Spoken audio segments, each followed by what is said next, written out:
Continuamos con el seminario sobre Health Innovators que organizan El Cronista y la revista Apertura. En este capítulo vamos a hablar de neurociencia y liderazgo, sinergia en la innovación, y para ello tengo el gusto de estar conectado a esta hora con Adolfo García, que es experto en neurociencia del lenguaje. Adolfo, ¿me estás escuchando? ¿Cómo te va? A ver si nos recibís, Adolfo. Bueno, hola, buenas tardes. Sí. No tengo retorno, no los estoy pudiendo escuchar. Bueno, vamos a tratar de ir corrigiendo el retorno con Adolfo. Muy bien, muy bien. Un gusto tenerte con nosotros para hablar, bueno, de la neurociencia del lenguaje, ¿no? Parece una palabra difícil para aquellos que no están acostumbrados o no están familiarizados con el tema, pero explícanos un poco en qué capítulo de nuestra vida interviene la neurociencia del lenguaje. ¿En qué capítulo no intervendrá? ¿Acaso sea más fácil preguntarnos, no? En este mismo momento, Walter, estamos hablando, ¿no? Vos estás hablando, ahora me toca hablar a mí, y creo que estaríamos de acuerdo en decir que nuestro cerebro tiene algo que ver con esto que está pasando, ¿no? Las neurociencias del lenguaje son aquella rama de las neurociencias cognitivas que tiene por misión entender cómo es que el cerebro propicia esto que está pasando ahora, cuáles son los mecanismos que nos permiten producir lenguaje, comprender lenguaje, cuáles son los que nos permiten adquirir lenguaje cuando estamos desde el nacimiento, cómo podemos incorporar lenguas extranjeras y, sobre todo, y tal vez es de lo más relevante para este momento que nos convoca ahora, cómo se altera el lenguaje ante distintas enfermedades cerebrales y también cómo podemos convertir todo lo que uno aprende sobre las primeras cosas que te dije, cómo producimos y comprendemos el lenguaje, para contribuir a la detección, al monitoreo, a la evaluación de la respuesta a tratamientos de estas enfermedades cerebrales. Hablamos de enfermedades que tienen que ver precisamente, ¿no?, con el lenguaje, con el uso de la palabra. Y yo sé que ustedes están trabajando fuertemente hoy en detectar marcadores lingüísticos de demencia, ¿no?, con todo un equipo realizando una investigación. Contanos un poquito en qué consiste esta investigación y en qué etapa se encuentran del trabajo que están realizando. Hace 15 años que trabajamos en este espacio y vos decías, como enfermedades que impactan en el lenguaje. Sí. Bueno, es difícil encontrar alguna enfermedad cerebral que no impacte en algún aspecto del habla o el lenguaje. En algunos casos ese impacto es muy, muy notable, como en ciertos tipos de afasia, que son trastornos que se caracterizan sobre todo por dificultades lingüísticas. Pero la verdad es que las habilidades lingüísticas se ven afectadas en cualquier cuadro cerebral. Las demencias son un caso testigo de esto. Nosotros ahora estamos llevando a cabo uno de los proyectos más grandes del mundo para emplear inteligencia artificial mediante una app que desarrollamos, que se llama TEL, que es una empresa también, con fondos de los National Institutes of Health, los NIH de los Estados Unidos. Es un proyecto grande con un financiamiento de 8,3 millones de dólares, con el cual estamos buscando estos marcadores de habla y lenguaje de demencia tipo Alzheimer, de la enfermedad de Alzheimer, y también de distintas variantes de demencia frontotemporal en varios países latinoamericanos: Argentina, Chile, Colombia, México, Perú y también en los Estados Unidos. Y además de este proyecto tenemos varios otros proyectos con financiamiento internacional donde estamos también explorando esto y tratando de encontrar cuáles son aquellos aspectos del habla y el lenguaje que se vulneran estas enfermedades y que pueden convertirse en marcadores tempranos, en indicios, en pistas que nos permitan determinar si una persona tiene o no demencia, por ejemplo, o otro tipo de enfermedades, como enfermedad de Parkinson, en qué estadio de la enfermedad están, qué áreas cerebrales son las que están más fuertemente comprometidas y cuál es la prospección, cómo uno puede imaginar que va a evolucionar ese cuadro en función de esa alteración lingüística que se detecta en un momento determinado. Es súper interesante el tema y me pregunto, ¿cómo trasladás el resultado de una investigación de laboratorio, una investigación fuerte como la que están haciendo, a una solución aplicable ya a aquellos que están atravesando estas dificultades? Te mencionaba hoy TEL, ¿no? Sí. Que es nuestra app y nuestra empresa ese es el principal camino que encontramos, ¿no? Ajá. Luego de unos 12, 13 años de publicar y publicar y publicar decenas y decenas de papers donde íbamos documentando estas alteraciones en todas estas enfermedades, en algún momento nosotros siempre nos referimos a nuestra investigación como investigación traslacional o aplicada.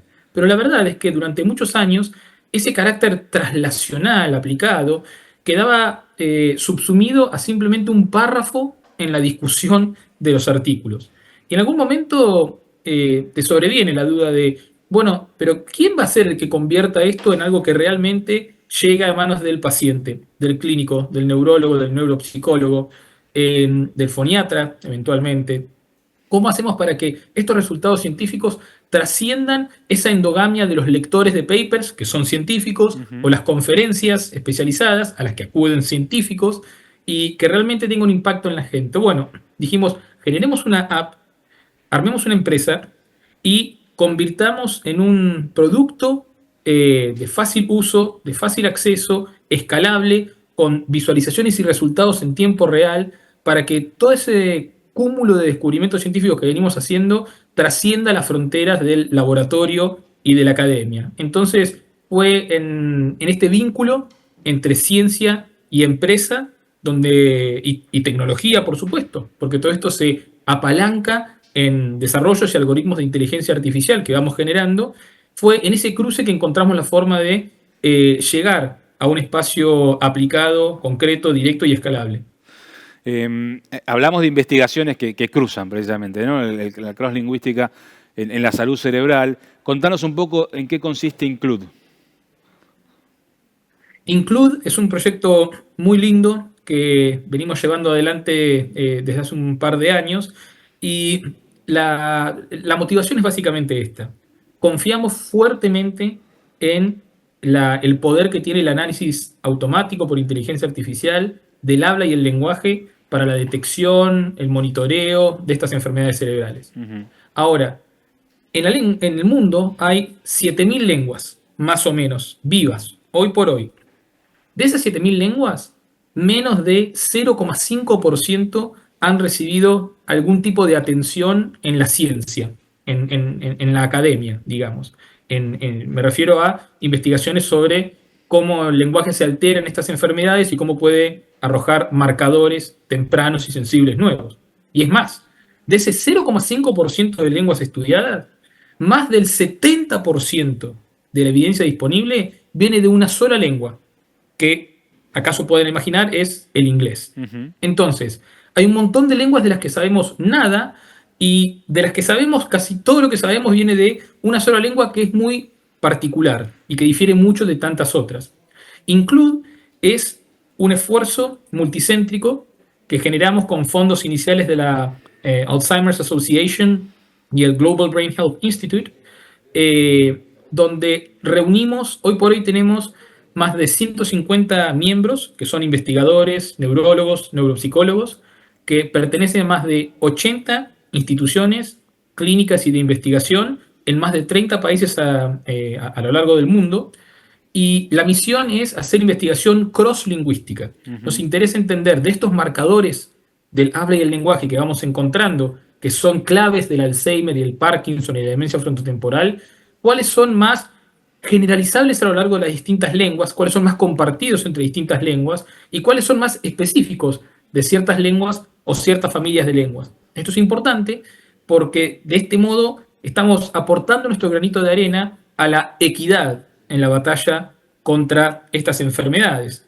Y sucede que en muchas de las regiones del mundo donde tenemos la mayor prevalencia y el mayor crecimiento de la prevalencia de estas enfermedades, hablan lenguas que están prácticamente sin ningún tipo de investigación encima. Entonces, Include es un esfuerzo muy lindo y muy distribuido en el mundo para tratar de enfrentar ese desafío en particular.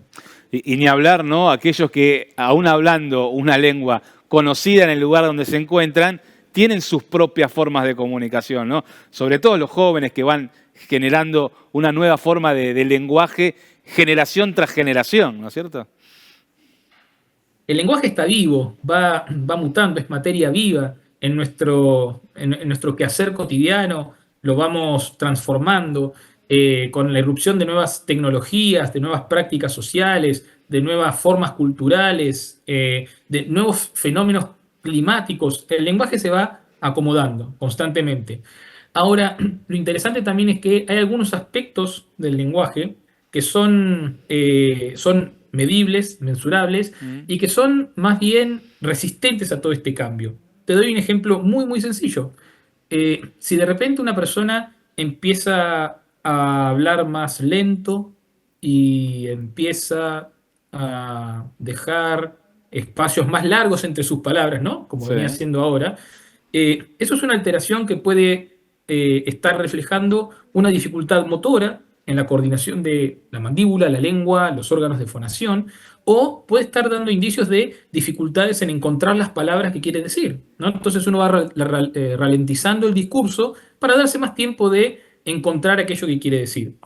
Esa huella, ese enlentecimiento del habla, es algo que es una huella muy, muy robusta de enfermedades neurodegenerativas y es totalmente agnóstica, es totalmente independiente de qué lengua se habla, de qué vocabulario se favorece, de cómo el lenguaje va mutando en función de estos cambios dinámicos que decíamos, ¿no? ujú, Entonces, este desafío es clave al que aludís, porque definitivamente tenemos que encontrar aquellas pistas que sean más escalables y que sean más robustas ante las múltiples variedades que tenemos en nuestro uso del lenguaje, ya sea por nuestra ubicación geográfica, el dialecto en particular que manejamos de la lengua que nos tocó en suerte, si hablamos, además de nuestra lengua materna, una segunda o una tercera lengua, o incluso el sociolecto, ¿no? claro. Aquellas variedades y características del lenguaje que adquirimos y ponemos en juego en función de los nichos de interacción en los que nos movemos. Tal cual, lo que se denomina la jerga en algunos casos, ¿no? Específicamente ese tipo de lenguaje. Adolfo, la verdad que es súper interesante la charla y se me está yendo el tiempo, pero no quiero dejar de preguntarte por, bueno, este premio que recibieron el año pasado en materia de innovación de la Universidad de Harvard respecto de una investigación muy particular que realizaron y que quisiera que la cuentes un poco y por qué la llevaron adelante.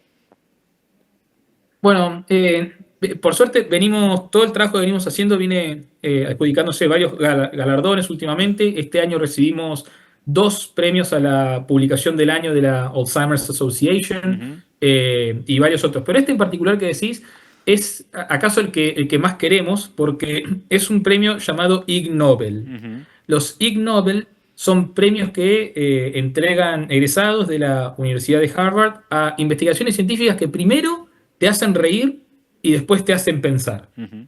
Es algo muy curioso y tiene esta cosa muy linda de desacralizar la ciencia, demostrar que no hay conflicto entre la seriedad, la robustez, el hallazgo científico y el desparpajo, digamos, ¿no? Nosotros lo ganamos porque estudiamos los mecanismos cerebrales de gente que habla al revés, gente que tiene por afición hablar al revés. Y de hecho encontramos un grupo de personas que, así como algunas personas se juntan los sábados a la mañana en un café a hablar francés y practicarlo, Sí. o hablar inglés y practicarlo, estas personas se juntaban, igual que los sábados a la mañana, a hablar al revés. Y son muy buenos. Y eso nos disparó la idea de, más allá de entender esto como algo curioso, esto de la gente que habla al revés nos puede permitir entender algo muy particular de nuestro cerebro, que es la capacidad de ordenar sonidos. Ajá. Cuando vos querés decir gato y decís gato, hay algo en tu cerebro que hace que digas gato y no digas tago o gota, ¿no? Bien, esos mecanismos, estas personas son expertas en secuenciar los sonidos y pudimos estudiar su cerebro con múltiples técnicas y descubrir algunos de los mecanismos estructurales y funcionales a nivel cerebral que participan de esa capacidad tan central de nuestra comunicación cotidiana que es ordenar los sonidos del habla. Así que, y también pudimos compartir espacio con otros ganadores del premio, por ejemplo, unos colegas de España que habían estudiado el impacto de la actividad sexual de las anchoas en las mareas oceánicas. Ese es el tipo de ciencia que se celebra ahí y nos pone muy contentos por haber inscrito nuestro nombre en el palmarés de los Ig Nobel. Adolfo, fue un placer realmente poder escucharte, poder compartir este momento y bueno, y que nos hayas brindado este tiempo para aprender un poquito de neurociencia del lenguaje. Muchísimas gracias. Al contrario, mil gracias por el espacio. Me habría encantado estar ahí con ustedes. Será la próxima. Seguramente, seguramente. Muchísimas gracias, Adolfo García, que es experto en neurociencia del lenguaje y que nos acompañó en este Health Innovator que organizan El Cronista y la revista Apertura. No se vaya, que ya venimos con el último bloque.